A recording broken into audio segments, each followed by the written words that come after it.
नमस्ते अस्तु भगवान् विश्वेश्वराय महादेवाय त्रयम्बकाय त्रिपुरान्तकाय त्रिकाग्निकालाय कालाग्निरुद्राय नीलकण्ठाय मृत्युञ्जयाय सर्वेश्वराय सदाशिवाय श्रीमन्महादेवाय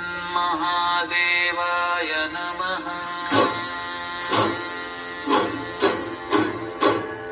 नमस्ते अस्तु भगवान् विश्वेश्वराय महादेवाय त्रयम्बकाय त्रिपुरान्तकाय त्रिकाग्निकालाय कालाग्निरुद्राय नीलकण्ठाय मृत्युञ्जयाय सर्वेश्वराय सदाशिवाय श्रीमन्महादेवाय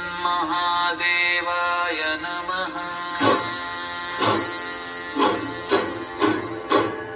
नमस्ते अस्तु भगवान् विश्वेश्वराय महादेवाय त्रयम्बकाय त्रिपुरान्तकाय त्रिकाग्निकालाय कालाग्निरुद्राय नीलकण्ठाय मृत्युञ्जयाय सर्वेश्वराय सदाशिवाय श्रीमन्महा